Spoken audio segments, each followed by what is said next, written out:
Are you recording this?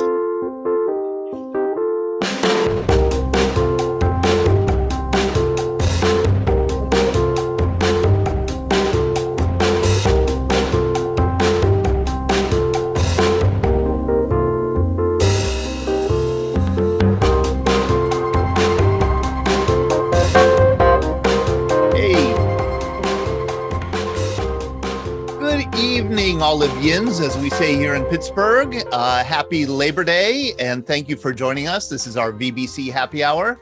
My name is Todd DiPastino, and I am the director of the Veterans Breakfast Club, and I also host VBC Happy Hour every Monday night here at 7 p.m. The Veterans Breakfast Club is a nonprofit that has been around 14 years, and I've been with it since ever we've been around. When a small group of us got together, we pooled together about 30 World War II veterans, got them in a room, had them share stories. That began in September 2008, and we've been doing this kind of veteran storytelling ever since then. We still do it in person. We do it online. We do our kind of flagship online program is our VBC Happy Hour here on Monday nights at 7 p.m. Eastern. And tonight we're focusing on a really remarkable joint Army-Navy operation called the Mobile Riverine Force in Vietnam. And it's something that I've heard about for 10 years or so. But this is the first time we're really focusing an entire conversation on it. I'm just absolutely delighted to have Cliff Pfeiffer on. Hi, Cliff. How are you? You are Navy.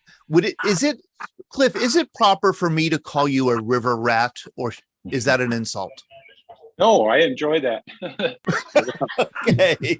And we have John Jones, too. He was also a river rat. John, how are you? You're coming from Lexington, Kentucky? Right. Mm-hmm. And you were Navy? Navy, right. You were Navy? All the way. All the way. And Ed, we have Ed Whirl. How are you, Ed? I'm good old river rat. I'm doing good. Another good old river rat. And then to kind of round out the conversation, we have two filmmakers, Shannon Arballo and Jeff Arballo, and they are working on a film on the Mobile Riverine Force. They're in post-production now, I'm pretty sure. So that means all their interviews are done and they've kind of put it together. They're kind of like, so Jeff and Shannon, my first question is to you before we get to our announcements. How many hours of footage do you have to kind of then condense down into a 90 or 120 minute documentary? 80 hours, 100 hours. Yeah, I mean, probably about 60 hours of interviews, and then another, I don't even know, maybe about another 60 hours of footage, and then thousands of pictures to go through and meta tag and organize, and that alone is just a job in itself. Oh yeah. Conducting the interviews, getting the footage, getting the photos. Then when you all have all that stuff, that's when you're ready to begin. I mean, it takes months or years even to begin a project like this. Yeah. It's monumental. And then you have to figure out a way to kind of just condense it all down to tell a story. I really admire the work and determination and the effort that you put into that craft. And I know that you're very good at it, and we will talk about it. Listen, I see that we have a lot of new people joining us. So I want to welcome everybody. Travis, you finally unmasked yourself. Thank you, Travis, for I got to meet Travis last week for the first time.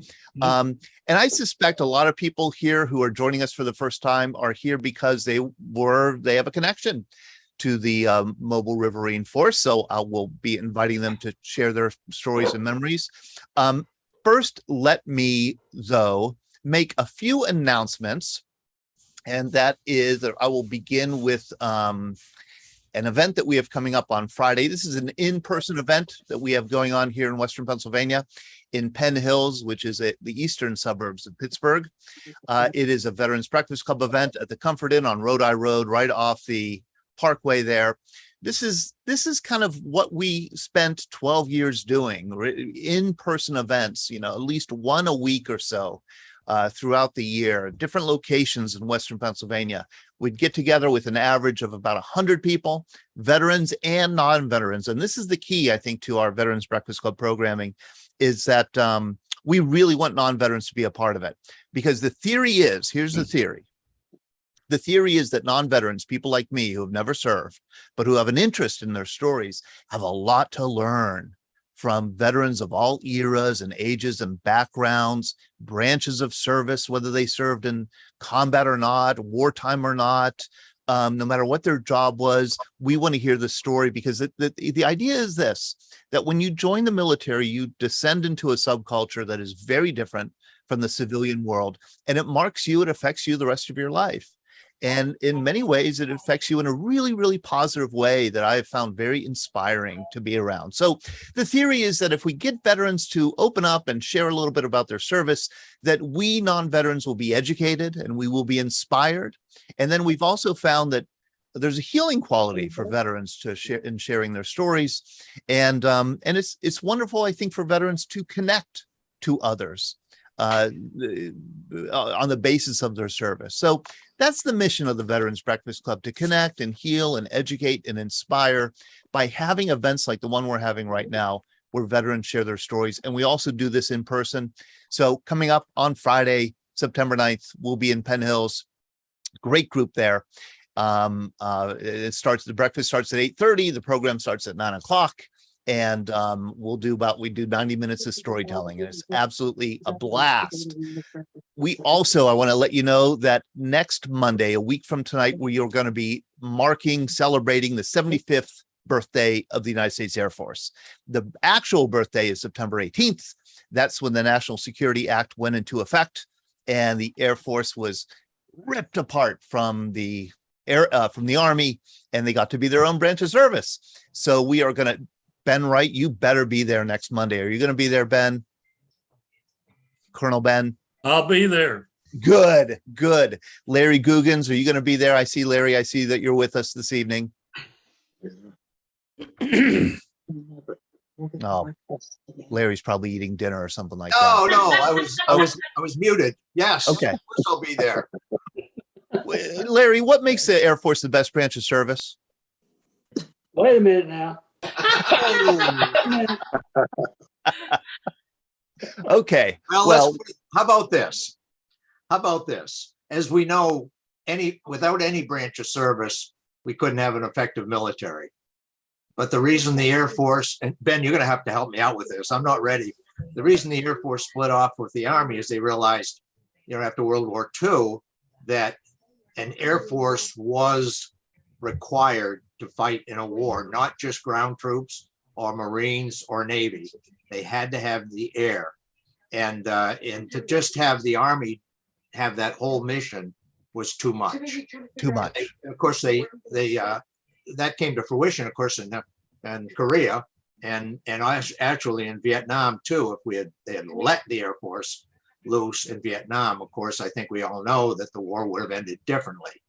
That we had two chances at it, linebacker 1, linebacker 2, and politically we pulled. But so I think that's why the Air Force, I'm going to say, is the best right now, because it's going to move in that direction, with drones and all of that. Next war is, I hope there's never a war. We all do. But if there's a next war, it's going to be fought much differently. We're going to need ground troops. Yep. But more as a cleanup. That's not the right way to put it. And that's an interesting point, Larry. As a historian, I would say that I think there was a lot of hope. There was a lot of hoping that war might be able to be fought without ground troops, without putting, as we say, boots on the ground. That has so far proven not accurate. But absolutely, Air Force is an essential part of fighting a war today. So we're going to be talking about, with Air Force veterans and about the Air Force as a branch of service, what makes it unique as a branch of service, a week from tonight, September 12th at 7 p.m. on our VBC happy hour. And then we also have this event, our first event in Lancaster, PA, on the eastern part of the state of Pennsylvania. We have that coming up on Saturday, September 17th. Mark Spiradigliozzi has been the one who has been spearheading the effort to get this event going. Mark, you are with us tonight, I know, aren't you? Mark Spiradigliosi? Yes, I'm here, Todd. How are you? Are you impressed with how I said your name? You know, it gets better each time you say it. I'm almost going to christen you in Italian very soon. I practiced for 20 minutes in front of the mirror before showtime, so I should be getting it down. Mark, we have a problem with September 17th, and you know what it is? What? We have like 110 reservations already. Yeah, it's going to be we're going to fill it up. I know, but I just don't want it to get too filled up. Well, you know, what are we going to do? We'll stand them in the alleyway, and when we run out of food, we'll call in the mess sergeant, and we'll do it. We'll bang the gong and do it. So we'll get it figured out. We'll water down the oatmeal or something like that. Okay. Yes. So that is going to be, if you're in the area, Lancaster would love to have you. This is going to be so cool to be in a room full of veterans who veterans I've yet to meet and stories I've yet to hear. So please do join us. You know, we have sponsors for VBC Happy Hour. D&D Auto Salvage and Metal Recycling has been a wonderful, loyal sponsor for now 16 months or 18 months or so. They sponsor our in-person events. In fact, they're sponsoring our event in Penn Hills on Friday, and they sponsor this event. They are an auto salvage and metal recycling state-of-the-art facility. 2 locations here in Western Pennsylvania, one in Lawrenceville, one in Tarentum. You could check out their rates and ask questions about what they do by going to dndautosalvage.com. That's dndautosalvage.com. And then our other sponsor is tobacco-free Adagio Health. Once again, I'll be meeting with them very soon for re-upping for a whole more year of sponsorship with them. They've been with us since January. They've been a wonderful partner. I'm very much a believer in their mission.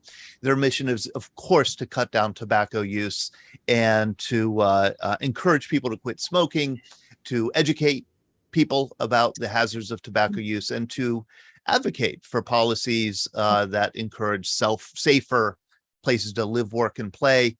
And I'll show you, you may be wondering, what is the connection between tobacco-free, encouraging people to quit smoking, and military veterans? And I will show you by showing you this picture.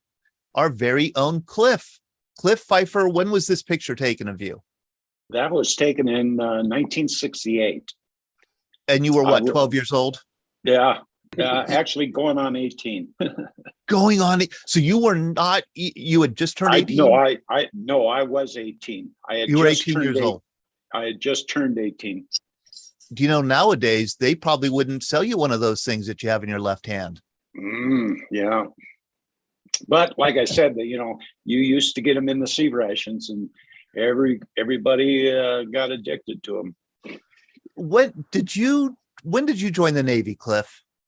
Actually, I was 16. I was a junior in high school, and a friend of mine, he and I were talking about what we were going to do after high school, and we were so afraid we were going to get drafted. He suggested we look into the Navy, and we didn't have a naval recruiter in town, but they did have, oddly enough, a naval reserve station there. So we went in and talked to them, and they said, well, you have to have your parents sign for you because you're too young. So we both did that. And actually there was a third friend of mine that did the same thing. But so between my junior and senior year, I went to boot camp, came home with a buzz haircut, and finished out my senior year of high school. As soon as I graduated, my orders came in, and I reported to California. Oh my goodness. I didn't realize they did that you could do your boot camp between your junior and senior years of high school. Actually, I didn't know they could do it either until I had to go. Cliff, I'm imagining people like you, kids like you, join the Navy to see the world, not to serve in a Delta and brown water, right? Yeah. We, a lot of people from Iowa at that time, everybody was joining the Navy. And so that's what we decided to do. We wanted to see the world. And did you see the world? Only from Vietnam. Oh boy. Let me just, if you don't mind, Jeff and Shannon, I do want to go to you next. to give us some of the background of the Mobile Riverine Force. I am a historian. I used to teach history at the college level. I wrote history. And my original interest in veteran stories was really historical. I taught a course on the Vietnam War. And so I've been doing a little bit of reading in preparation for this program. And it really is fascinating to kind of learn about how rare operations like this were in history. We simply did not have a kind of a force that was prepared to fight this kind of war on land and water in narrow canals. And that's because we really there isn't much land that's like the Mekong Delta. The idea was that there were maybe 50,000, 100,000 main force Viet Cong. That means these are guerrillas, but they're not the farmers by day and guerrillas by night. They're really well-trained professional soldiers, and they are located in the Delta, the southernmost region of Vietnam. It's a very rich agricultural region. It's where the Mekong River splits apart into these various fingers into the South China Sea, and it's a well-populated, and it feeds most of Vietnam. That's where most of the rice in Vietnam is grown. And when you look at maps like this is usually how it's depicted, the Mekong Delta, with the Mekong River coming down from Cambodia and Laos and then emptying out into the sea right here. But and this is the rice production that you see. It's extremely rich. It still is in rice production. But what you don't get a sense of is two things. Number one, how close this region is to Saigon. And here it is today. I mean, many of you know that we do trips. The Veterans Breakfast Club has done 2 trips to Vietnam, 2-week trips with veterans. And we drive. We make this drive from Saigon to My Tho. And it's only 75 kilometers. It's the distance between, say, New York City and Bridgeport, Connecticut, or maybe between Pittsburgh and Ligonier. It's 45 miles. It's very close, but it's an entirely different world. You can't believe how unique this ecosystem is. So you take this map, which makes it look like, the Mississippi Delta. But then if you get a map that really does show where the water is, it looks like this. It is the Mekong Delta truly is more water than land. Here's another map. If you were to map the waterways in the Mekong Delta, this is what it looks like. And you might ask, well, how much of the Mekong Delta is land? The answer is, as John Jones would probably say, it depends on what time of year it is. If it's during the rainy season, then it's 75% water. If it's a dry season, then it's only maybe 50% water. It changes monthly, it changes weekly. It's a really difficult, unmapped area of Vietnam.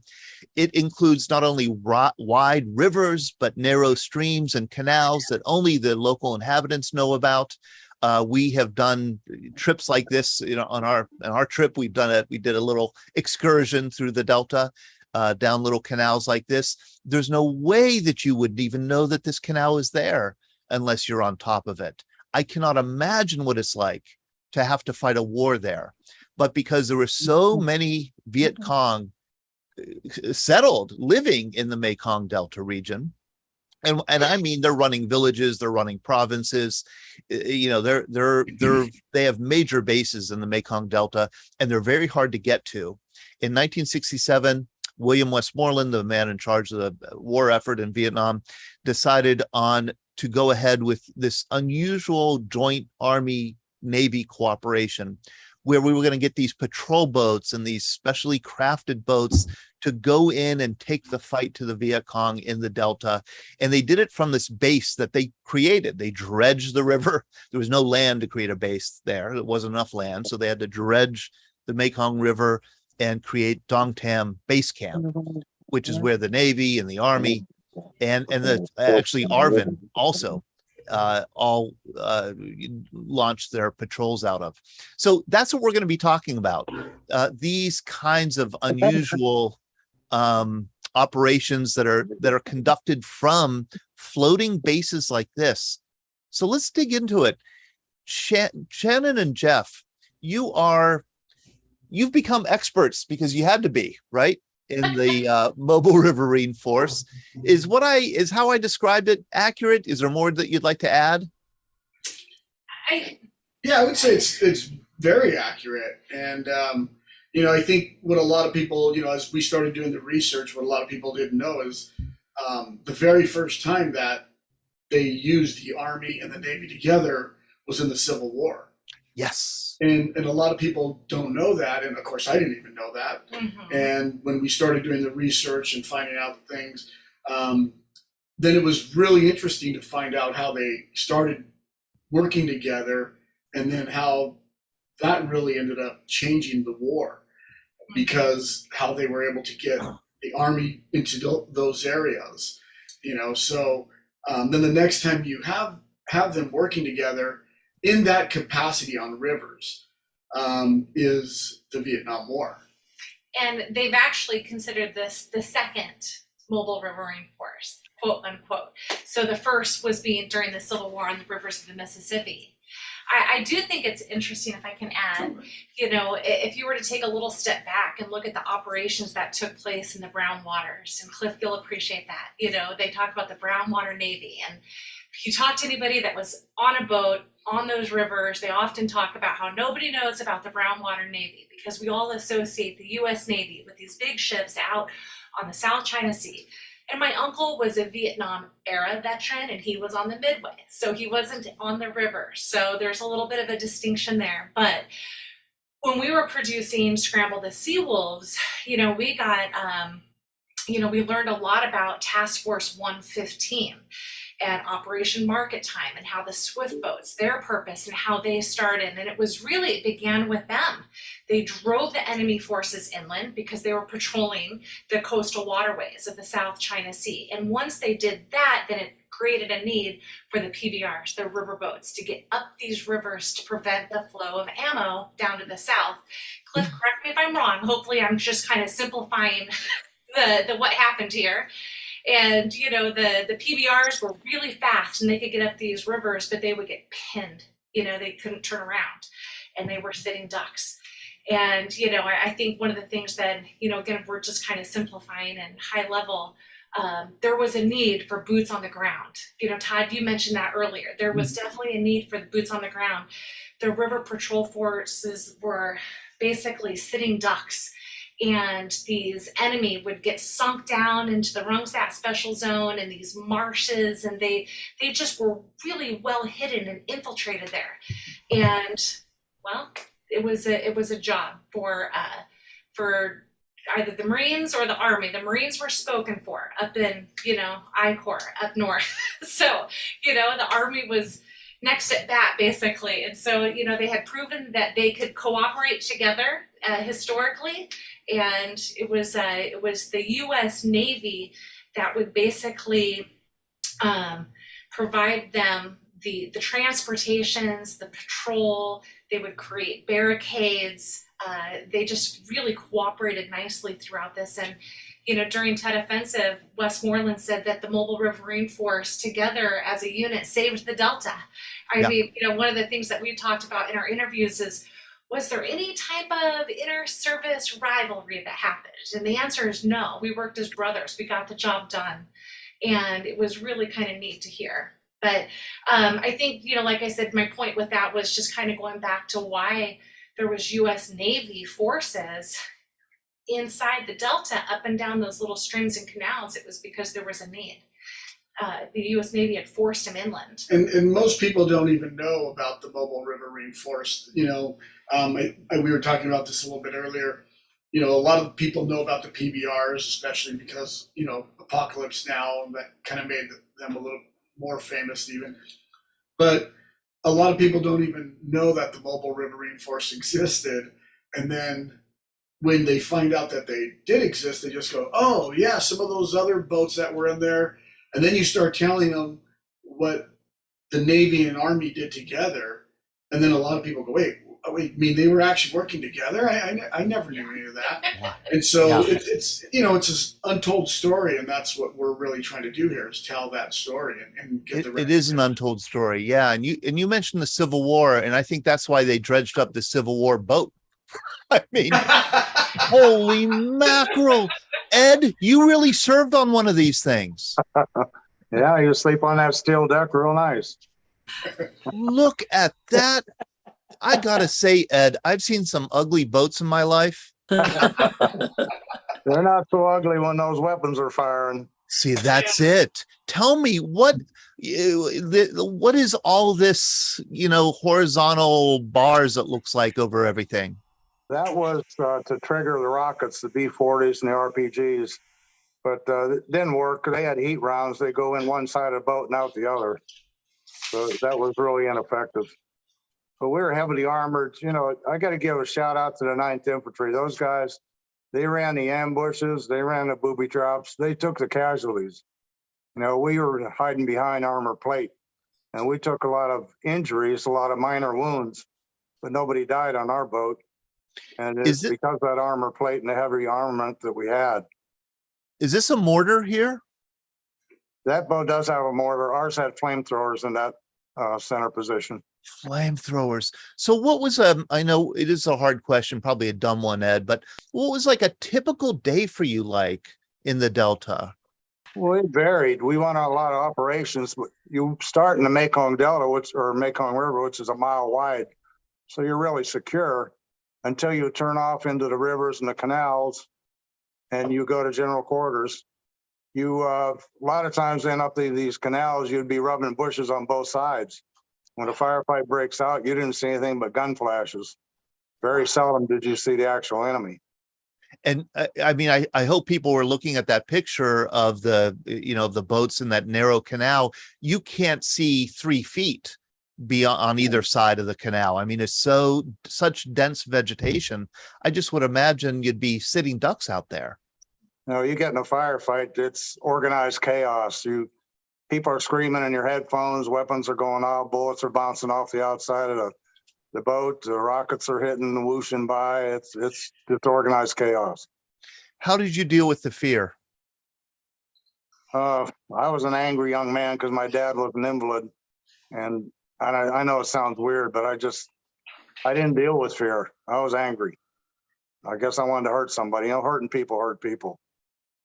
Wow. So no, I'm not trying to be macho or anything. No. I understand. No, I get it. Yeah. So the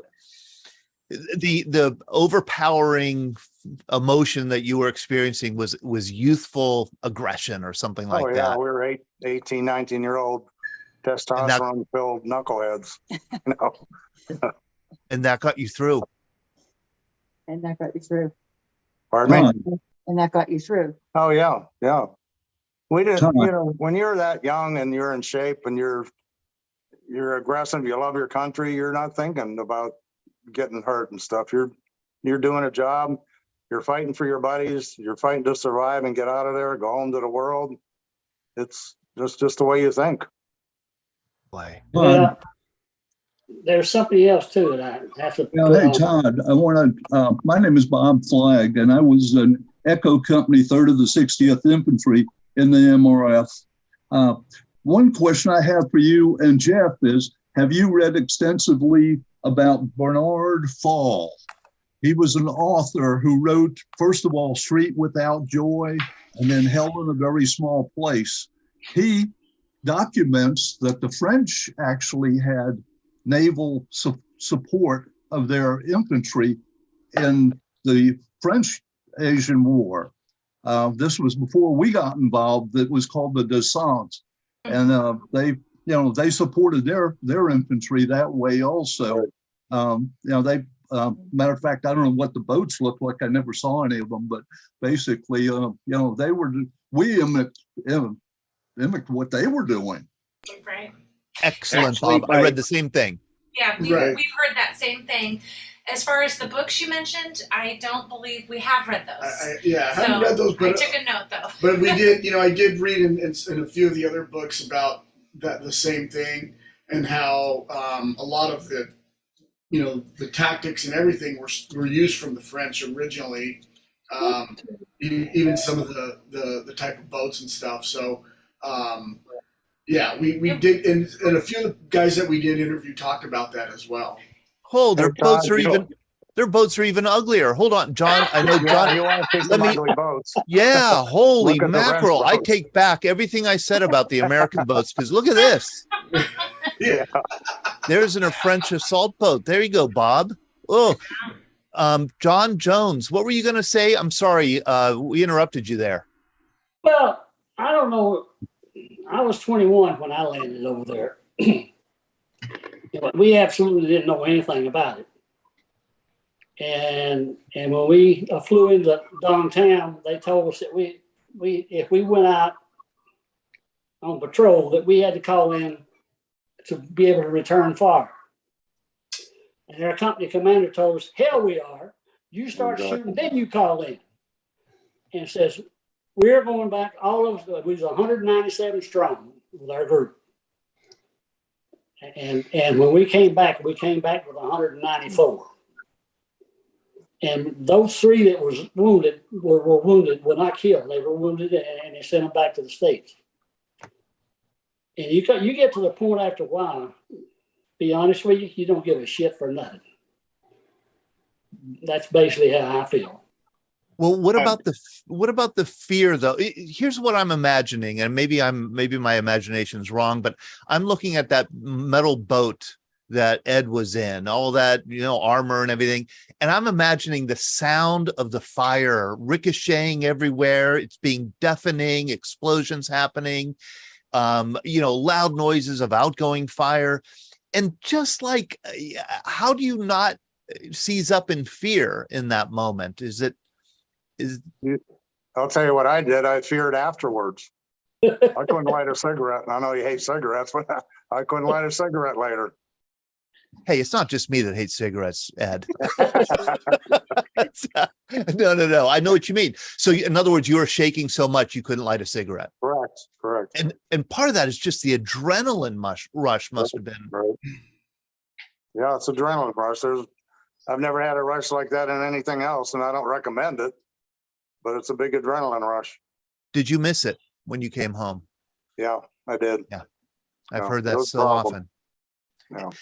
And Actually, the day I got shot, after all the smoke had cleared and they started counting heads, they included me in the medevac, and I didn't even know I was wounded. Yeah, that's common. That's common. Yeah, I was hit twice with shrapnel, never knew it until afterwards. Really? Yep. Your adrenaline rush is so high. You're busy, you're doing a job, you're scared, you're fighting, you're busy. Oh boy.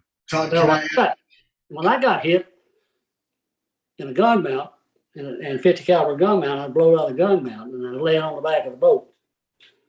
And my crew carried me up on the flat deck because I had a helicopter deck on my boat.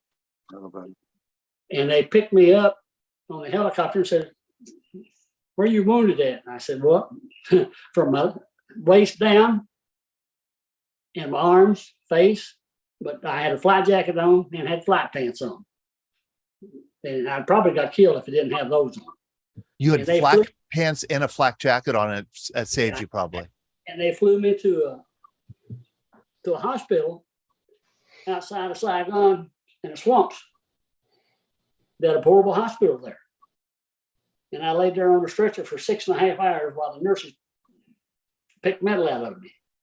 Mm. Then they was going to send me to Japan to have my knees operated on because I had big pieces of metal in my knees. And they decided, no, after about 4 days in the hospital, they said, "Nah, we're just going to send you back to your boat." John, you and I spoke a couple weeks ago on Zoom. We had a brief conversation. I know enough about you to know that you come from rural Kentucky and that you now, you have children and grandchildren. How could you talk to your grandchildren about this experience? It must seem like, it's so hard for people to imagine what you experienced. Are you able to talk to your children and grandchildren about it? Well, for a long time when I got back, if anybody started talking to me about Vietnam, most of them didn't know what the hell they was talking about. So I would just get up and leave. I wouldn't say nothing. And my wife said, honey, you got PTSD. That's where that kicks in. And she was a doctor. And we got married, and she was a doctor. She was a child and adult psychiatrist. Mm-hmm. And my youngest daughter, my oldest daughter, she just, when if somebody started saying something, she just tell them, back off. Right. And my youngest one, she really didn't know anything about it either. My grandchildren, they don't know anything about it except what pictures they see and stuff here at home. But and I still don't talk about it. Yeah. It's just, because a lot of people say things that, like I said, they don't know what the hell they're talking about. Yeah. If you wasn't there, you don't know. And John, go ahead. I'm sorry to interrupt you. And I've got a book here. It's written by James D. Johnson. He's an Army chaplain. And he was over when I was over there, and he was with the Mobile Riverine Force. God, you ought to read it. Okay. Thank you. And that name is James Johnson? The name of the book is called Jeff's has it right here. Got it right here. You have it right there, Combat Trauma. Combat Chaplain, the 30-year Vietnam War. And my God, he describes it just exactly. And I don't know how he kept up with it, but he described it exactly the way it was. And John, I want to thank you for joining. I sent you an email today saying I hope you can join us. I didn't know if you were going to be willing to, because I know you don't talk that much about your service. So I do want to thank you for coming on and sharing this story. Shannon, yes. Yeah, and I know that I may be getting ahead in your program, Todd, and I'm so sorry, but I was listening to Cliff talk, and I was just reminded about one of the part of our why, and why stories like this are so important. And I'm going to try not to get too emotional when I think about it. But, after we had premiered Scramble the Seawolves on the flight deck of the USS Midway to 1,100 veterans, we were approached by wives who said, we had no idea how my husband had earned his Purple Heart. And we had kids come up to us and say, now I finally understand my dad a little bit better. And we had Vietnam veterans who had no affiliation with the Seawolves contact us and say, my God, that's my story too. Thank you.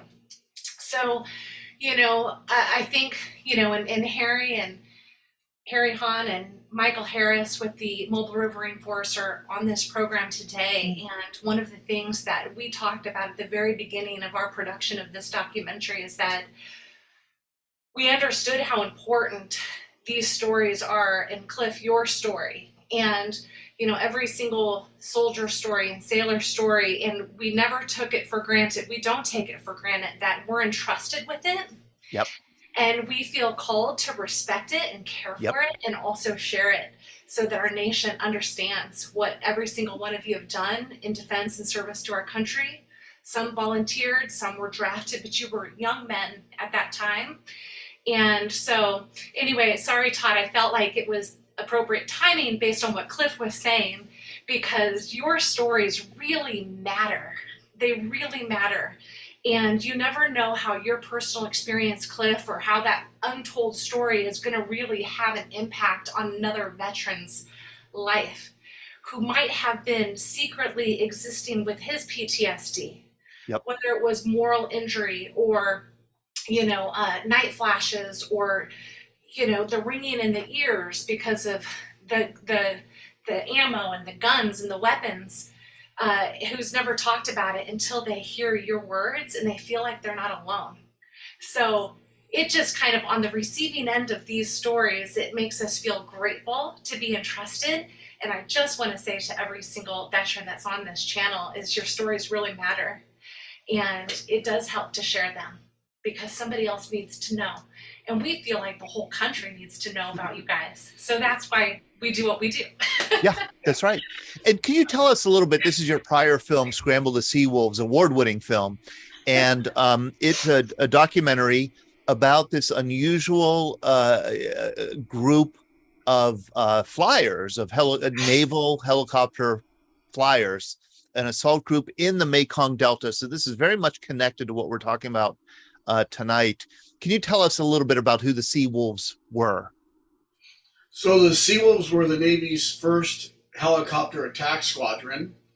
And a lot of people don't know this part, and we talk about it in the documentary. Originally, they started off using the Army. And what they were doing is their mission was, as Shannon had talked about before, the PBRs would go down into these little tributaries or these small canals and get stuck, or maybe they would get ambushed.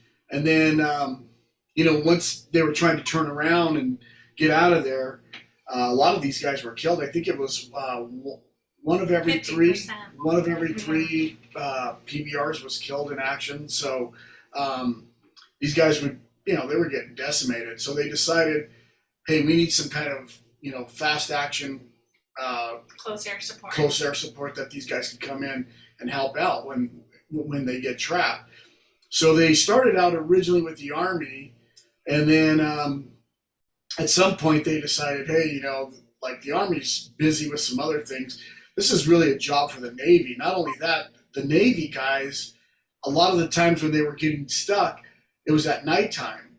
And so they said, well, these Navy guys, they're trained with what do you call it? The Instrument. instrument trained. So they thought, well, we could have these Navy guys come in because they could fly at night and they're instrument trained and they know how to do all that stuff. And they just thought it was a better fit, right? It was Navy helping Navy. So then they started bringing in the Army guys, really started training the Navy, and then the Navy guys, ended up taking it to a different level, I believe, and really just, they ended up helping everybody because it started out, oh, we're going to work with the PBRs, and it was like, oh, hey, we're going to take SEALs in on these special ops and insert them and extract them, and then pretty soon it was like people were calling, hey, can you guys help us out too? And they started doing all these missions that they really didn't plan on.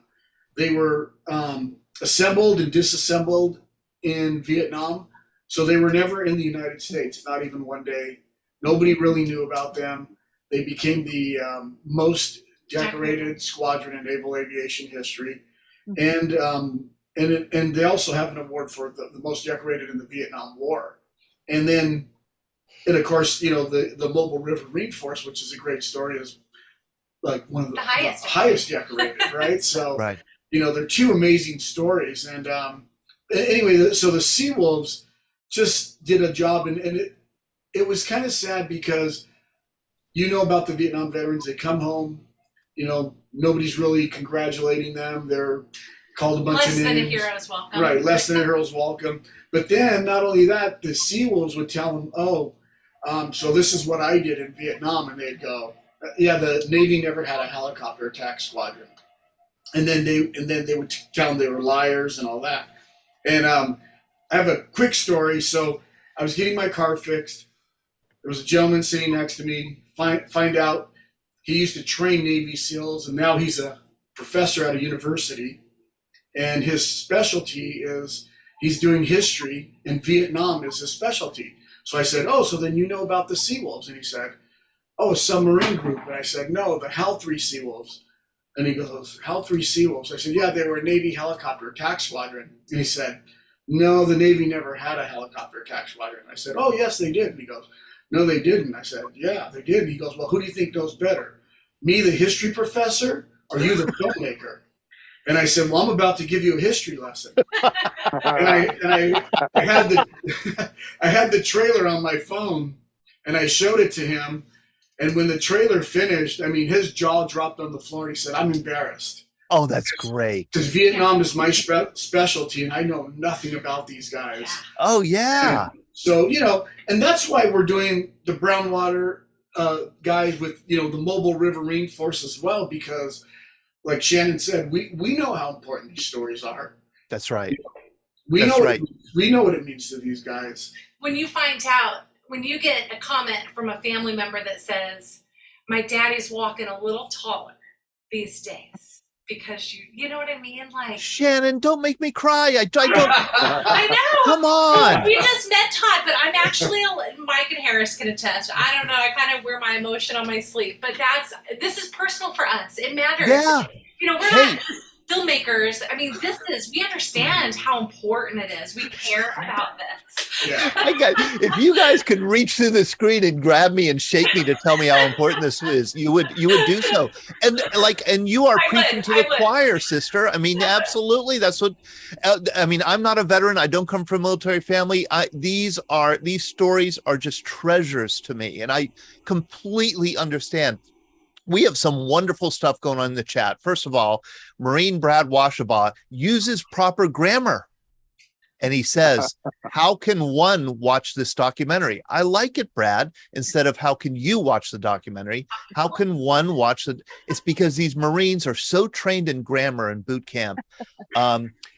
You could watch the documentary Scramble the Sea Wolves by, I think the best thing to do is go to scrambletheseawolves.com, scrambletheseawolves.com, or go to arbaloentertainment.com. And I've put that link in the chat. I will also put it on the Facebook side.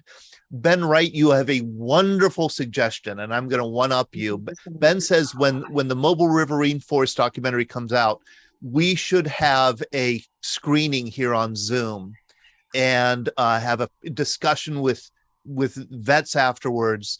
I think that would be a wonderful thing to do, an absolutely beautiful thing to do. And I'm going to one-up you a little bit, Ben. What if we do, could we talk about doing a Scramble the Sea Wolf screening? You know, a closed Zoom and with the filmmaker. Would you be open to doing that? Absolutely. That'd be great. I think that would be fascinating. I would love to do that. I do want to say, we were talking about, no, you know, actually go on. Hey, Todd, could I say something about seawolves? Yes, you may, Ed. Yeah, when we had bad weather and we couldn't get air support or artillery, we called in the seawolves. They would come in 3 feet off the water sideways, bullets flying, rockets blazing. They were awesome. Awesome people. Totally awesome. I mean, their flight skills were unbelievable. Just from what, and I only know that just from reading up on it, Scramble the Sea Wolves, is I'm stunned what they were able to do.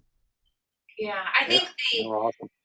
well, thanks for that. And I think the thing that is so fascinating with the story is that, you know, but this is actually very similar for the Mobile Riverine Force as well, and especially the Navy and even the Army, the ingenuity and the tenacity and the resourcefulness. I mean, you know, you're young men, you've got this mission, and maybe you don't have the part that you need, and you have to create it, and you have to think outside the box. There's no, you know, a manual for how to behave in a combat situation. And who am I? I've never been there, but these are stories that we've heard. Yep. And we absolutely have seen the similarities between these young men faced with this unbelievable mission in front of them. And we're just in awe.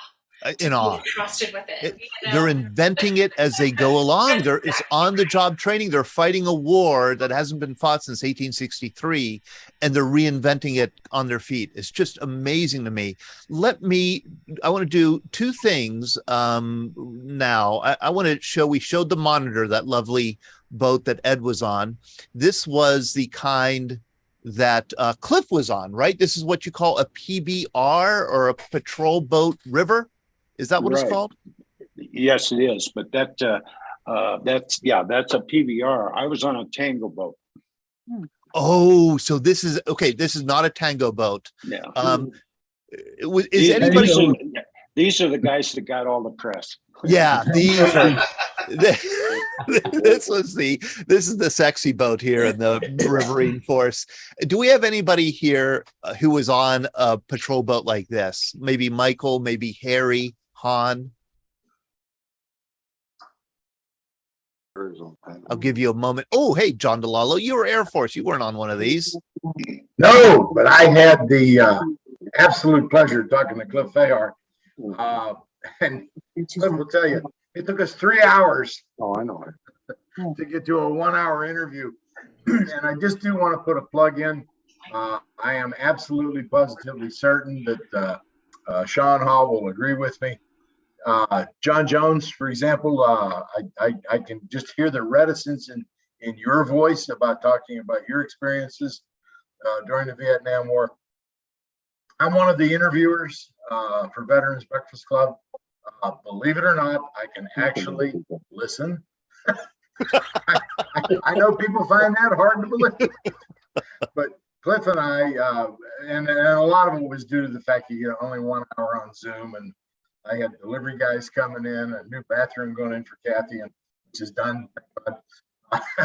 But Cliff and I, we put together 3 hours of raw film and sent it over to Sean, and he distilled that back down into just a little over an hour. And I'm telling you guys, take a look at these stories that come out. Brad Washbaugh, I had an opportunity to interview him, Cliff. And if you're feeling like you want to get it off your chest, please, by all means, whether I interview you or it's one of the other interviewers from Veterans Breakfast Club, it's really, really, really worthwhile. And it's a collection of just crucial history. And I'm going to let Cliff address those Tango boats, because I still don't believe how they put them damn things together. And let me show a picture. Let me show a picture of one of those Tango boats. I got it. That was a patrol boat I showed before. Cliff, was this the boat, that kind of boat that you were on? Yeah, that was one of the earlier ones. When they had the rag top on top there, those were the first ones that got there. When I got there in '68, they were putting hard top helo decks on top. And to me, that was so much better. There's one with the X you're circling right there. So that's a hard top. And, they were relatively big enough just to get a helicopter on. And it didn't dawn on me till years later. I often wondered where the helicopter pilots got their training to land on a Tango boat like that. But we never had a mishap that I know of. Never had a helicopter fall off the deck. But when we called them in, they were there. So this is a soft top version, kind of a tent. Would you live in there? Is that? Yep. Yep. Todd, so you'd have a 7-man crew in there, and on the bulkheads on the inside, you had these cots that would come down from the wall or the bulkhead, and that's what you slept on. We had a toilet back there. We had a ammunition room, and then the engine room. It was at the aft of the boat. So you get pretty close with those 6 other guys on that boat with you, huh? Oh yeah. I had something strange happen to me while I was over there. There we go. There's a hard top. That's it. Yep. And so we had a 7-man crew. Everybody knew the other person's job. In case somebody went down and you had to fill in for them. So we had a gunner's mate. He took care of all the guns. I took care of the engines. And so we kind of cross-trained each other once we were over there. So it worked out fine. But in the very front, where you see the ramp, at the very front of the boat, there was a hatch that would open up, and it had a ladder that went down inside, and that's how we would get in there. But for whatever reason, I started walking in my sleep on the boat, which is not a good idea. And it only happened when the coxswain was screwing around with the engines. In other words, he would speed up, he would slow down, he was revving the engines. And because those were my engines, in my sleep, I would get up and walk back and try to figure out what was wrong, but yet I was still sound asleep. Oh my goodness. Yeah. Todd, Oh, It'd be like taking a short walk off a long pier. or yeah, vice versa. exactly. And here, Cliff, we can really see well how they simply put a helicopter deck right on top of that tent that you guys Yes. were living under. Now, along that bulkhead right there where you had the arrow, we had 3 machine guns, and we had the same 3 machine guns on the other side. So the middle one was a 50 caliber, and then one on each side was a 30 caliber. And we always had 2 men in the deck. And if we got into a firefight beforehand, we would load up all 6 machine guns. So if we ran out of ammunition, we didn't bother to reload. We just jumped over to another machine gun. So we could just keep the firepower, going at them and everything. But I just wanted to say, the crazy thing is to think about the Army and Navy, both working together. But we both had our own motto. The Navy's motto was never get off the boat. And the Army's motto was never get on the boat.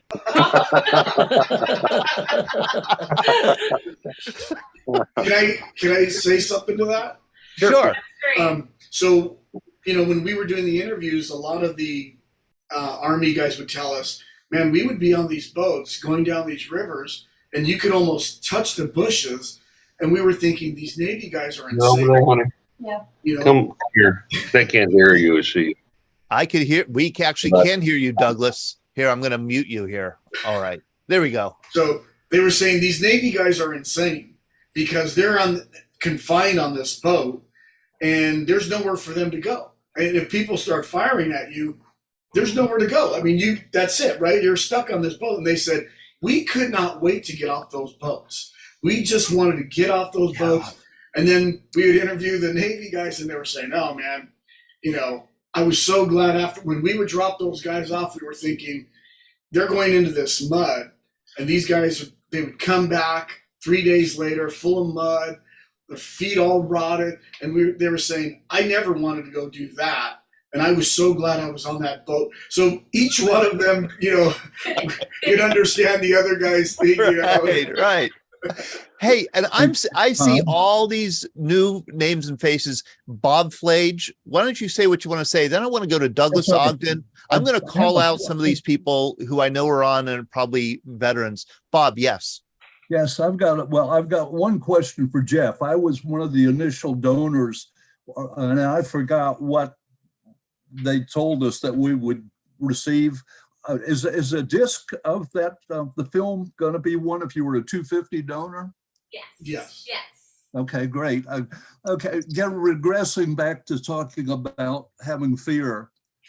Your training kicks in. You don't. We've been overrun on February 26, 27, 68. Like I said, at that time, we just fixed bayonets and just waited for Charlie, just coming over the hill. Like I said, when I got back to the boat, you had a picture of the Benoit. That was where the 3rd of the 60th always stayed on the Benoit, which was great because we got better food, I think, than the Apple and the other ones. But as far as, Charlie had a cute little game going. When we were coming back to the boats, they would shoot at the boats. And then sometimes we would get friendly fire coming from the boats because, they had just dug in their little holes. And then here we're coming back through the wood line. Like you said, you can't see anything. And then the boats are firing, returning fire to Charlie. And we're out there right in the middle of it all. So that was one of his games that he played. We are. Go ahead. It's just amazing. We're lucky enough to have Harry Hahn join us. Harry is the president of the Mobile Riverine Force Association. I sent him a note, very late notice today, asking him if he'd be willing to come on and join us. Harry, if you want to unmute yourself and say hello, I'd welcome you to do it. Okay, can you hear me now? Yo, yeah. Thank you, Harry, for joining us.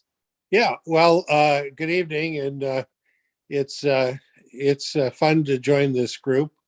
I was on one of the ugly boats, I was on a 105 howitzer. The history of the monitor was the 40 millimeter monitor, which you had a picture of earlier. And then as the Program 5 boats were built, they built a 105 howitzer monitor rather than putting a 40 millimeter on the bow. We had the 105, which had more firepower, and it fired a flechette round, was like a 3/4 inch razor blade, and thousands of them per shell, and it would clear everything out in front of you. And of course, it was our there's a picture of Mike 132-1 in the that turret that's on the bow is it's 105 howitzer, which means it's a short barrel, and it's from a marine amphibious vehicle. That's what they use on marine amphibious vehicles. So it's a floating tank, so to speak. Then we had two 20 millimeter cannons, a couple of 50 calibers, and it was the destroyer of the Delta. Always would lead a column and or follow a column of boats when boats were going up a canal or up one of the small tributaries. That 105 howitzer could fire a 55-pound TNT shell 6.5 miles. And if you were to want to fire this thing indirect fire, you could fire it indirect fire in support of somebody that was miles away. Man alive. Jeff Arballo is kindly feeding me private messages here. Ask him about Task Force 194. Ask him about Task Force 194. Harry, what was Task Force 194? Well, I'm glad Jeff asked you to ask.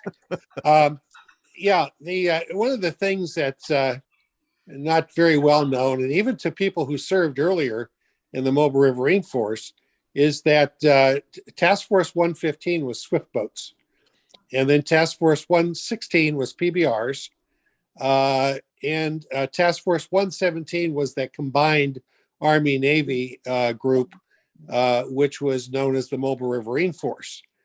But what occurred in the summer of '69, actually August of '69, and Mike Harris and I were just talking about this the other day, is that the units of the 9th Division that we used to insert with the boats, and we were talking about those types of insertions of Army troops into various places of the Delta, we were no longer inserting the troops from the Army. And what we did then was the Navy took Task Force 115, 16, and 17 and combined all three task forces into what's called Task Force 194. And Task Force 194 was charged with interdicting and blocking any North Vietnamese Army and Viet Cong troops returning into South Vietnam along the Cambodian border. So what we did was to set up what's called waterborne guard posts on the canals and on the rivers. At night, we would insert into ambush into the banks of the river some of these big boats, which were difficult to hide, but we would put one every 500 meters, so like 1,500 feet apart. And the whole purpose being to block any enemy forces from entering South Vietnam from Cambodia. There's a place called Chow Duck, and it's in the western Mekong Delta. From Chow Duck west is a canal called the Vente Canal.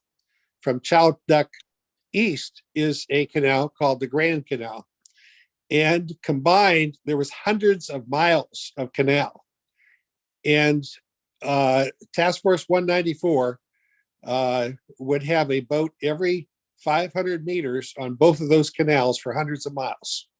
Wow. And at that time, I was running a central op on the Grand Canal in the center of the Grand Canal. It was divided up into 3 operational areas.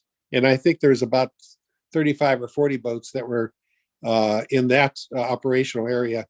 But before I went out on that op, Mike Connolly, who was the commander of that task force in that area, and I was a radioman by rate, and I was sitting on the Benoit in the Naval Operations Center, and we're overseeing the operations of both the Vente and the Grand Canal.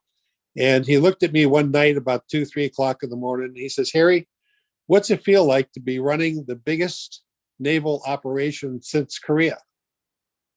And I just looked at him, and he says, "We've got more units deployed right now than the Navy had in Korea when you counted the individual boats."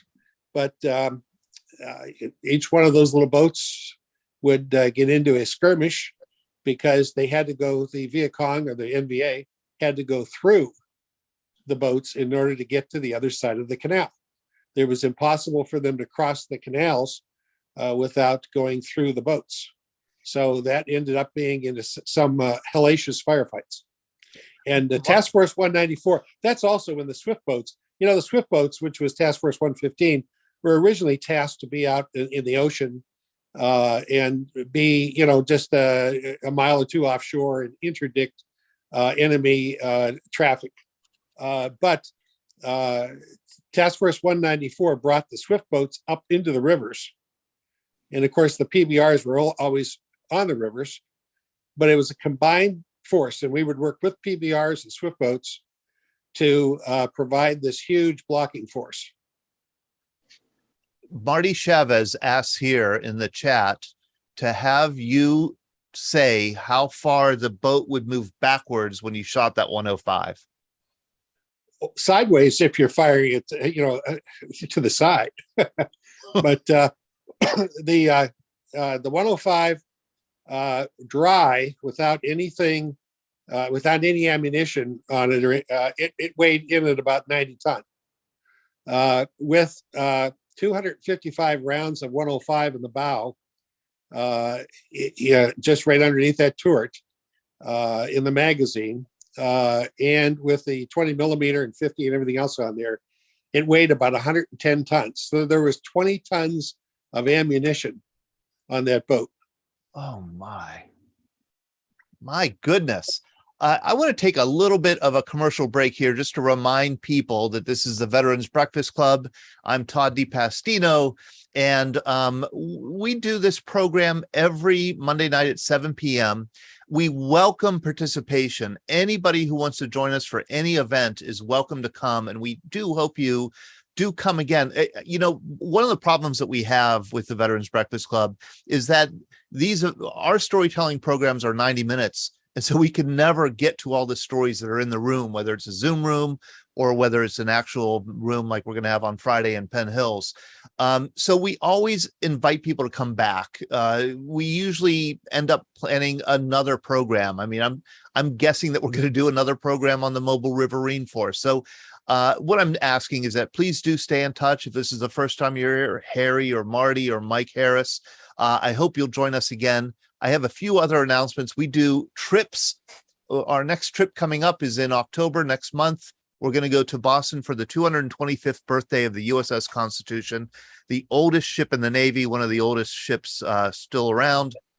We're going to be doing a special event at the USS Constitution Museum, which is right there on the birthday, with crew members of the Constitution, former and present, and with just veterans who are going to be in the Boston area. Please do join us if you can. Some people are just going to meet us for that event, and that's fine.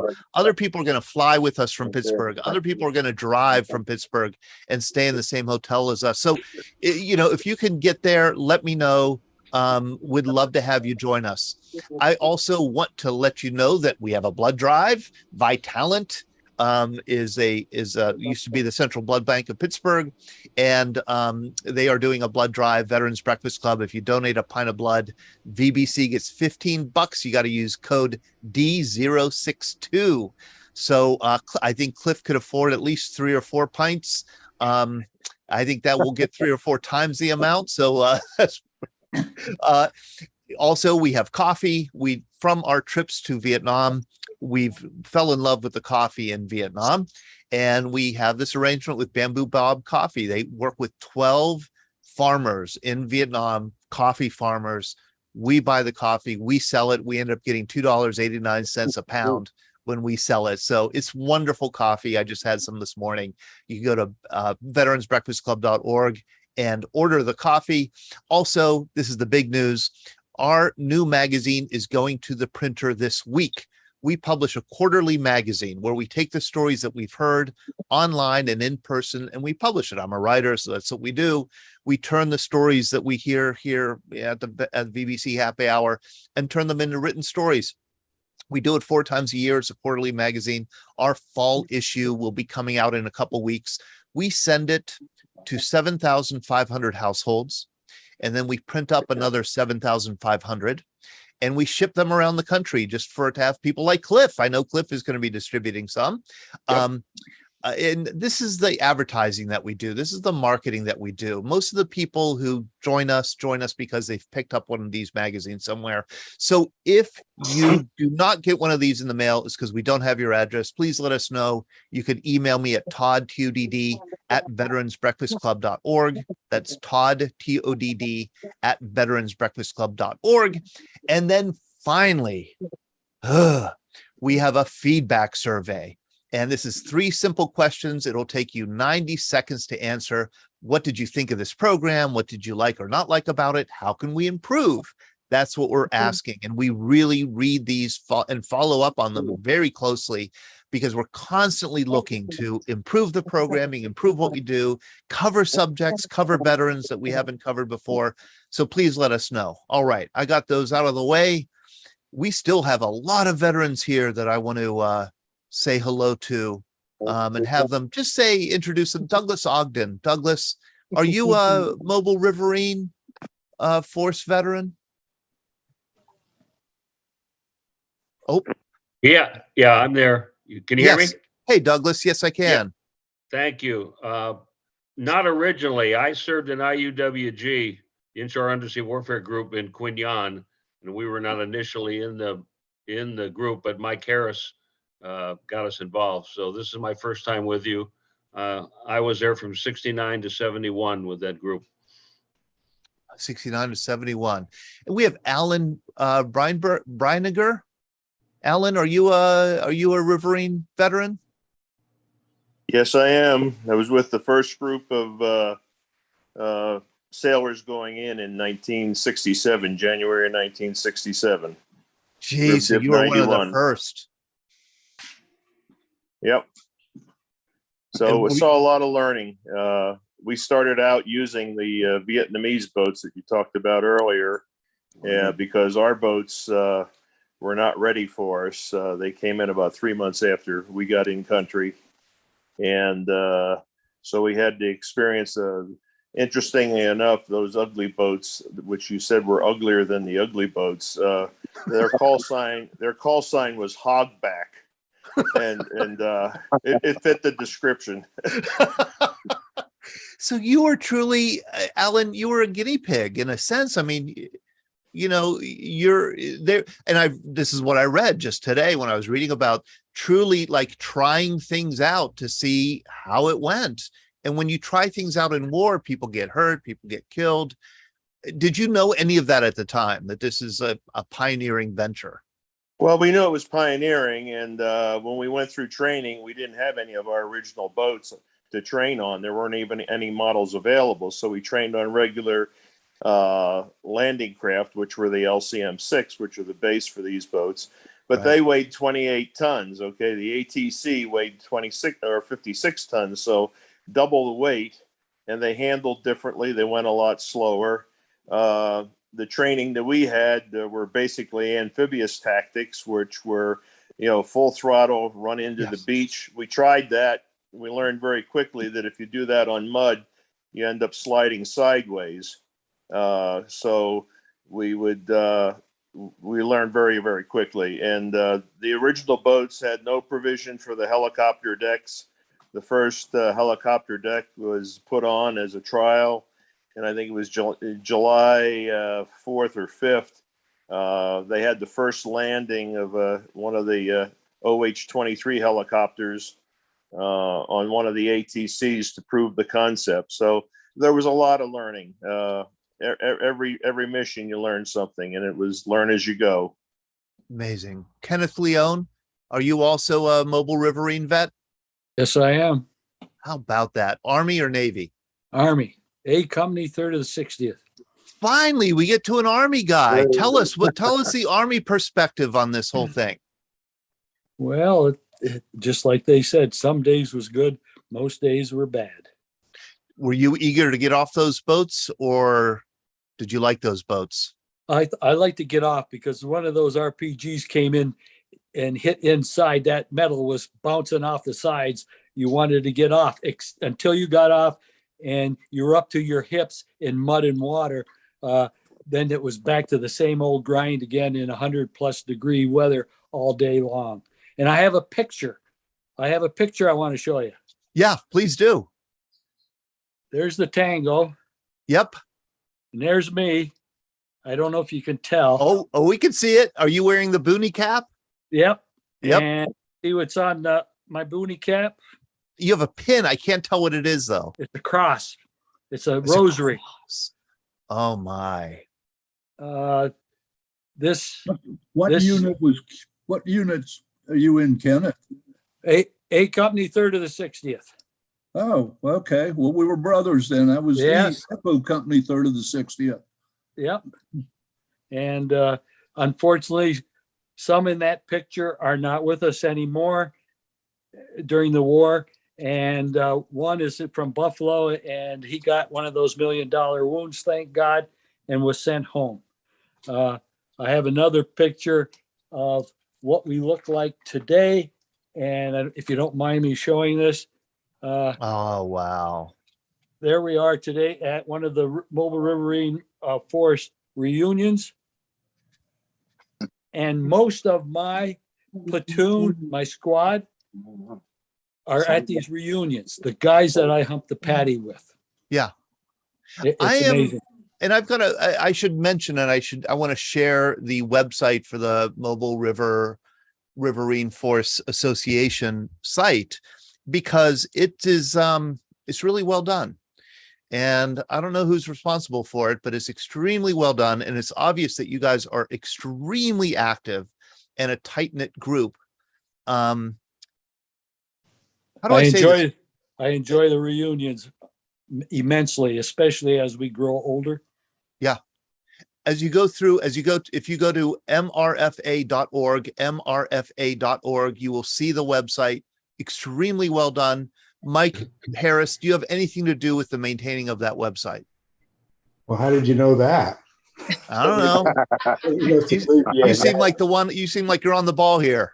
I've been webmaster of the website since the late 90s, and people feed me the information and I put it on there. I was radioman also on a Tango boat, 1968, 69, during the war. So you were at Navy. Yep. I'm a nitpicker too. Your Dong Tam map is backwards. You got to flip it. I noticed that also. You guys noticed that too. I saw it there backwards, but okay, hold on. Let me get this up so you could so I know exactly. Do you mean the photograph? Yeah, the photograph of the base. Yeah, it was backwards. Yeah, and it's not your fault. I saw it online that way, and here, let me share it. Yeah, because the Route 66, we called it, on the right side of the screen here, that straight canal is actually on the left side. So okay. And one thing that people don't realize is these canals are so straight. As you can see, this one, they were dug by hand slaves way back in like the 1600s for irrigation in the Delta. Just we traversed those waterways all over, and that map you showed with the how much water there is, and to look at that labor put into those canals is just amazing. And another thing on the canals, once you started down a canal, there was no turning left or right. You had to go straight. Hey, Todd, yes. Let me tell you something what we did.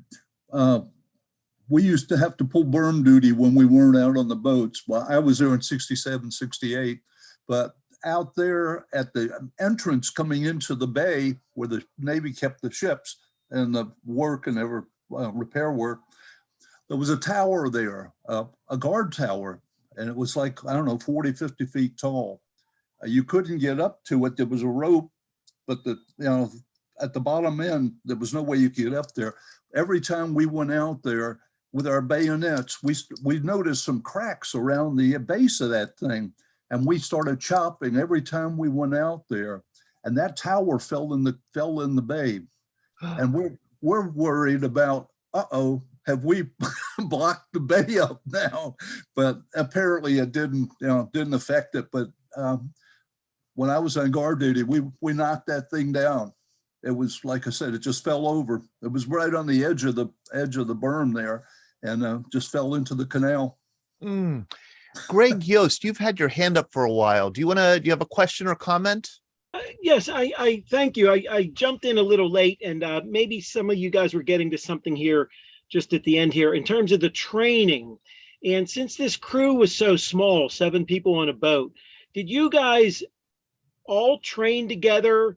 In other words, obviously the answer to that is yes, but would you rotate people on and off the boat?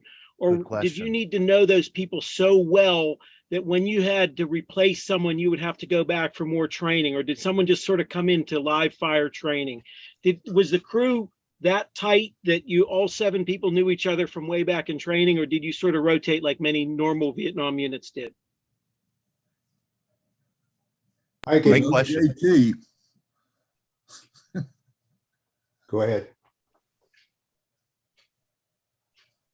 We all trained together, and we were cross-trained to be able to take over the other people's job. I was a radioman, but we had voice circuits, so I was a machine gunner most of the year. And the Mobile Riverine Force in country had an attrition pool of sailors that would be ready in case, say, somebody was killed or wounded on boats, then they would replace those guys on their boats. They were also trained through the Naval Inshore Operations Training Center in Mare Island, Vallejo, California. So we were well trained to be able to take over if something happened. Excellent question. Can I ask you a question? Yes. On my iPad at the top, there was like a chat that it says, "Can I have your email address?" Was somebody asking me for my email address? I put in a chat. That may have been me. Let's see. I put in, "What fascinating stories. Please email me so I could update you on our schedule." I'm asking, in other words, what I'm saying is, Kenneth, I'd love to have you back on, but I need to know how to get in touch with you. If you want to send me an email, send it to Todd, TODD, at veteransbreakfastclub.org, Todd, TODD, at veteransbreakfastclub.org. I'm going to send an email to all of you and ask you to get together again, because I think we'd love to have a Scramble the Sea Wolves screening. Would love to talk more about the Mobile Riverine Force. Derek Sansone, is that Derek Sansone I'm looking at here? Wow, we have a Navy CB joining us. I haven't seen you in a while, Derek. Thank you for coming on from Buffalo. Charles, you look like you're a mobile civ. You look like a river rat, Charles. I don't know your last name, but you're no.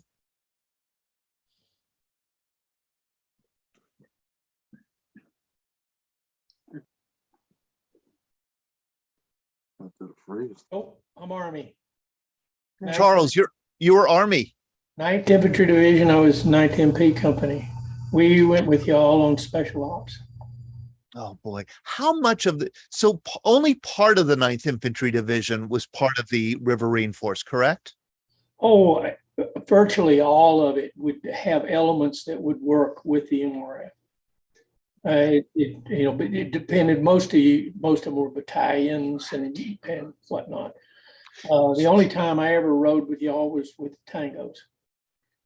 So you would go off a tango, you would step off a tango into the thickets Into the mud. My favorite memory always, and I try to forget about the rest of it, was on our boat was a yellow painted sign. And it said, when this gate is up, it is heaven. And when this gate is down, it is hell. And it was right. It was right. Oh boy, oh boy.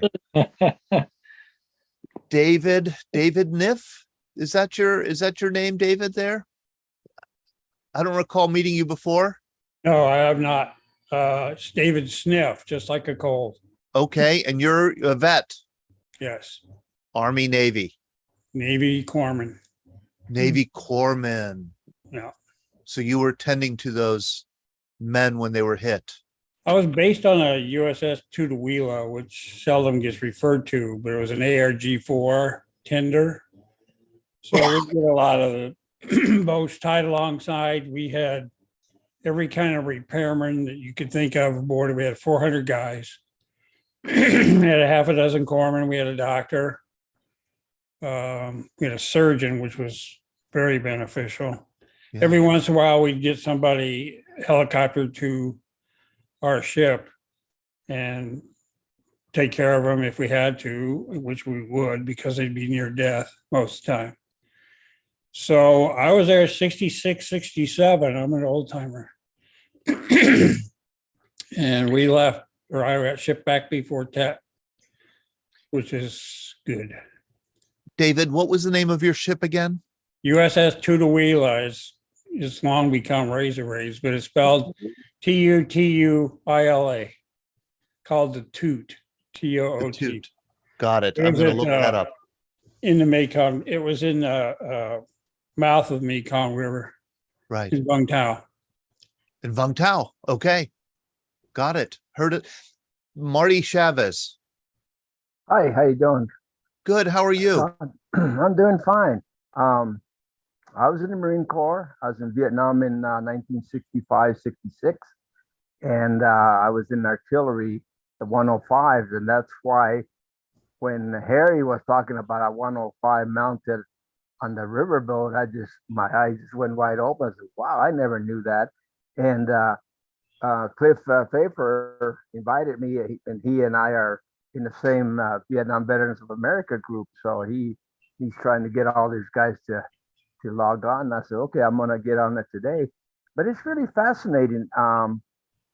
My experience is that I was in artillery all my 4 years in the Marine Corps, the 105s, the 155s, and basically I was a truck driver that pulled the guns, and also I was a crew, part of the crew. So that was, there was like 6 of us in the crew. One was the driver, and then we had of course, the NCO, and then we had all the gophers.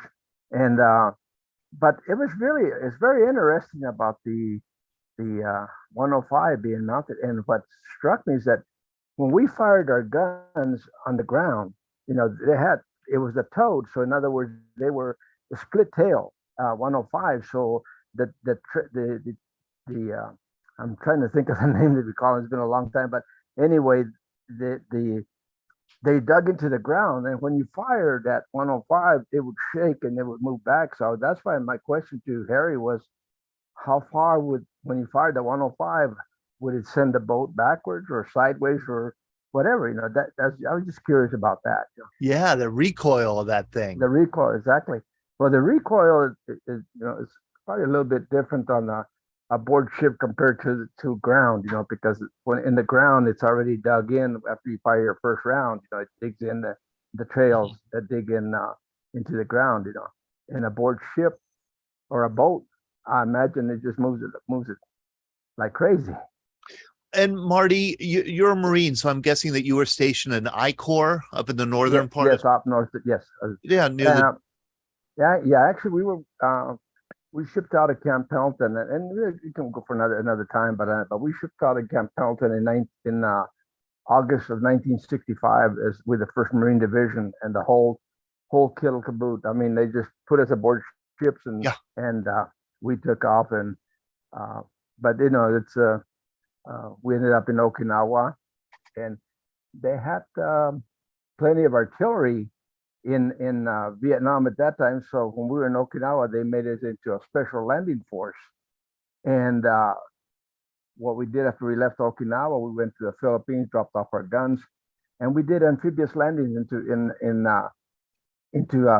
Vietnam, South Vietnam. So we did for about 3 months. We did amphibious landing, going and search and destroy missions and stuff like that. So it was pretty interesting because I always considered myself an artilleryman. All of a sudden, I was to the infantry or a grunt, Yes, So that's right. But it was a good 4 years for me, and I really enjoyed it.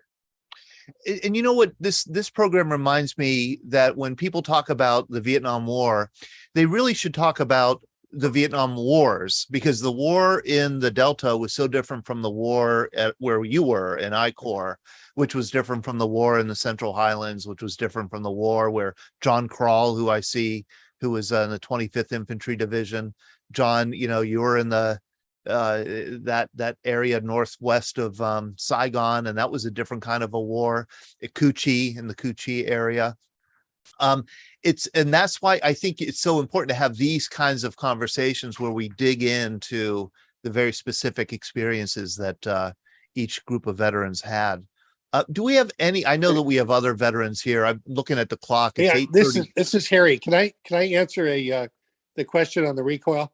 Yes. Yeah. One of the things that the 105 howitzer really meant, it's a short barrel. Okay. So different than the field artillery pieces, which had a longer barrel. The 105 howitzer had this short barrel, but it also had a excellent hydraulic recoil mechanism.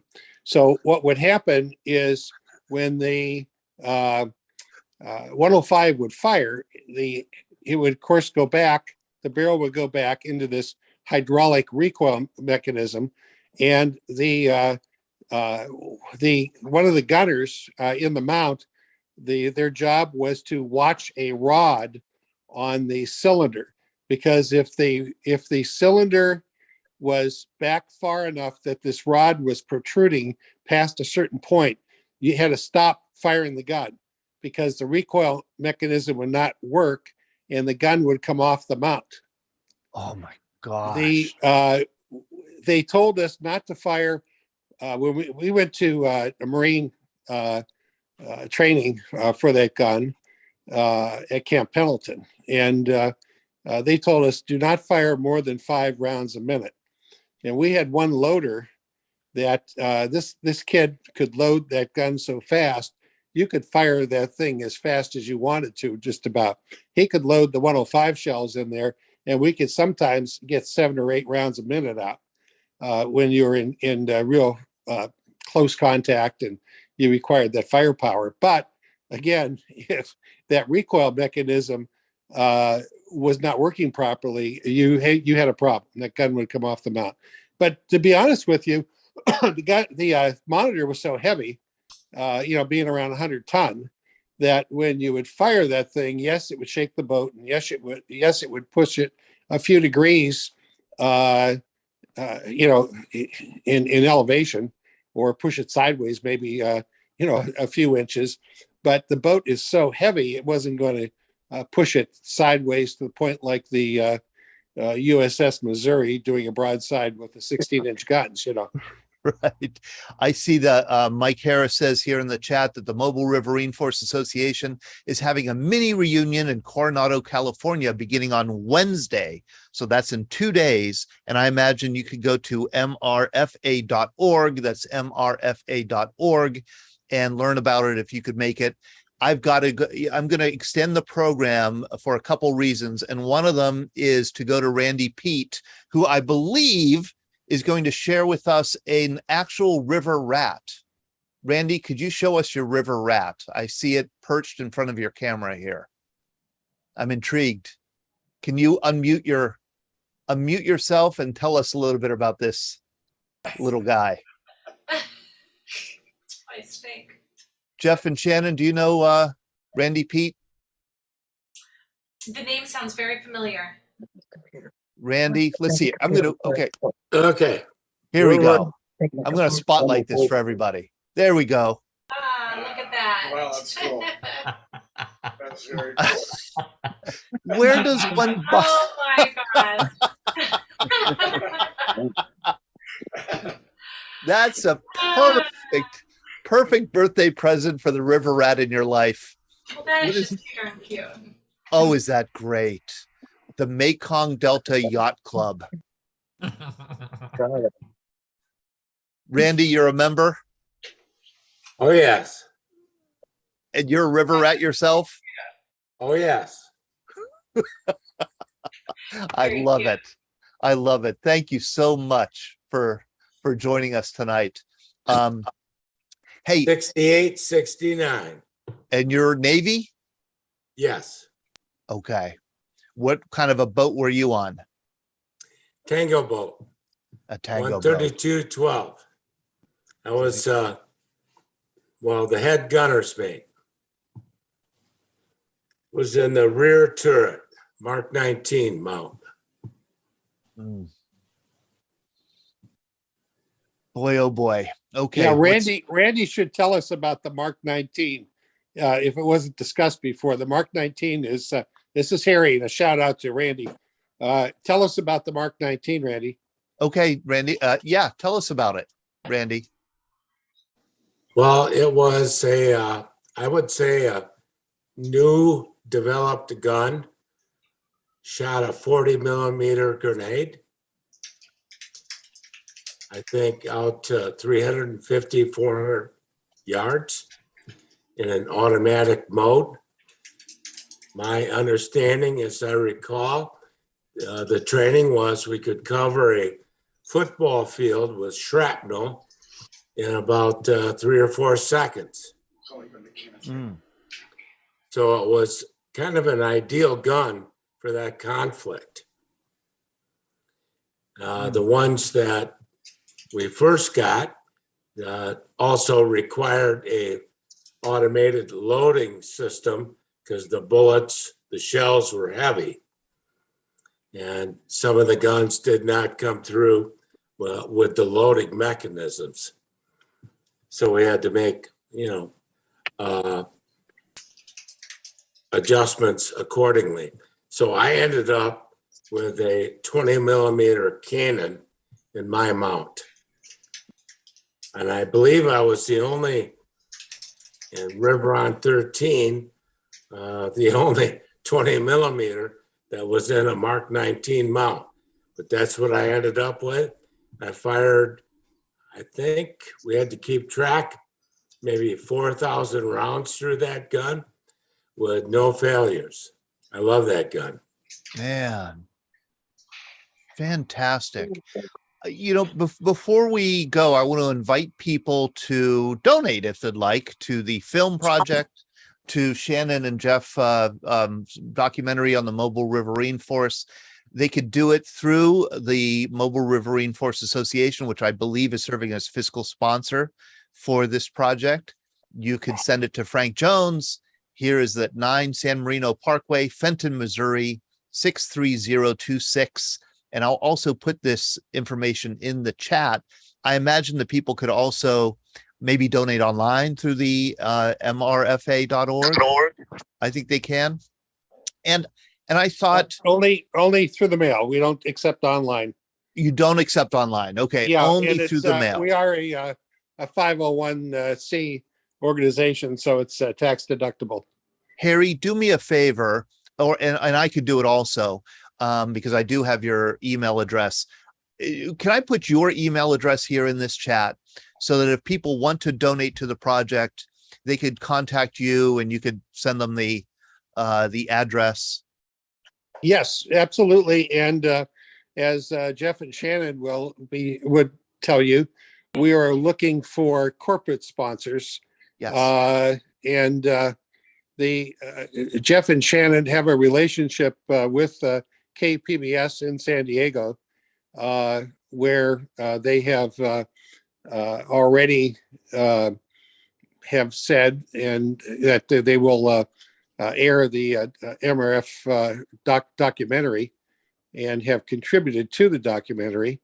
But we are looking for corporate sponsors, and the significant corporate sponsor will get a 30-second spot on the within the documentary, and the other corporate sponsors will get a mention. If you ever watched PBS programs, you normally would see those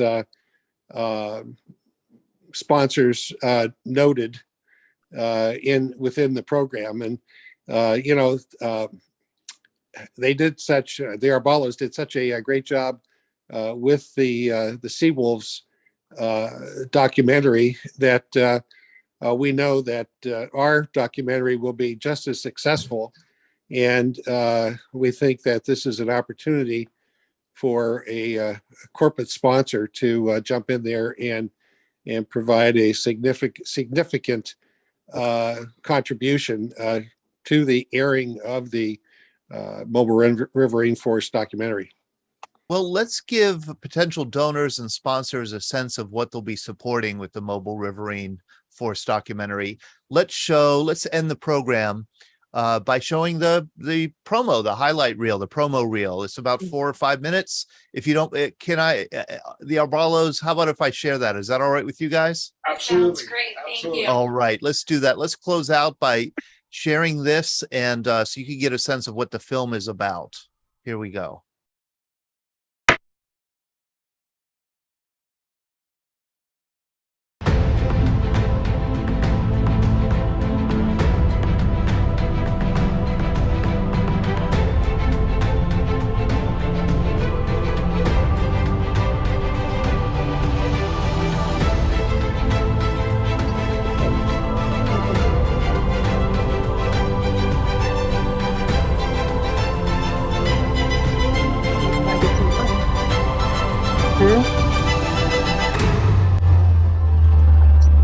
I think the blend of the Navy and the Army actually worked pretty good. Most people think the Navy is big gray ships floating out in the middle of the ocean. They don't know about the brown water Navy. They called us the Heavy Patrol. When we realized we were the old reliables, we thought that was pretty cool. We were proud to be known as Riverines.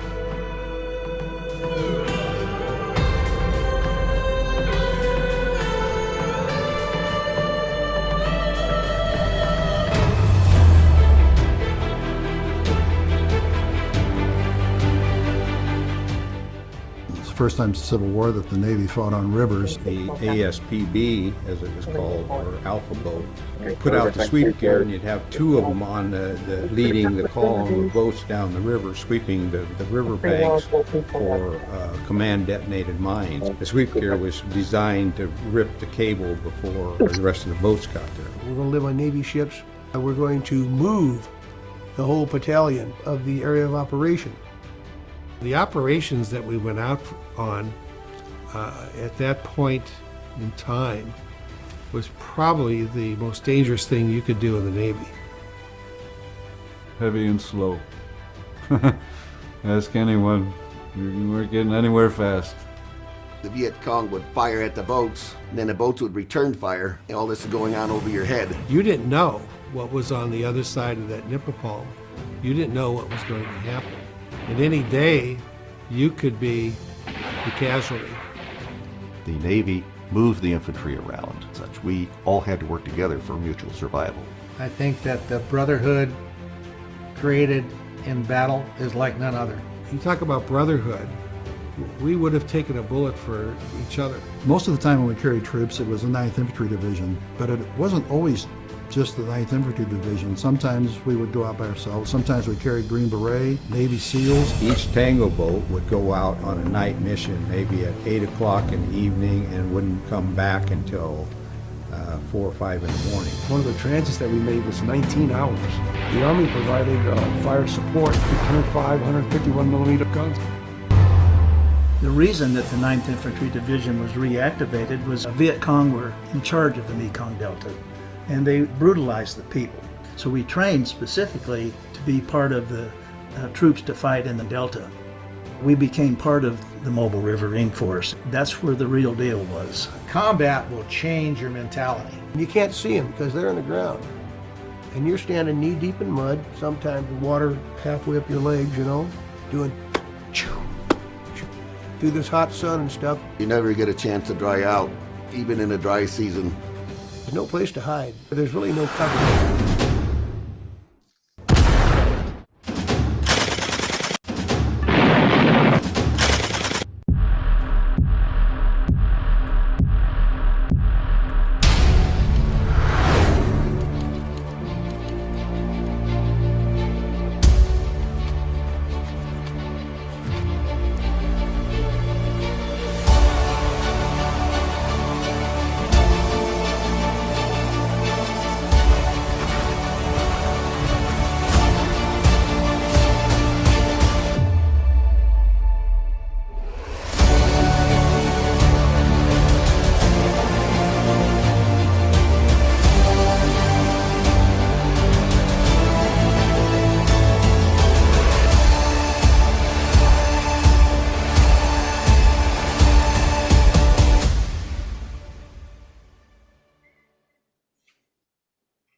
Oh, excellent. Thank you, Arbalos. That is, boy, that's a wonderful taste of what the film is about and the kind of tone of the film and the kind of storytellers you are.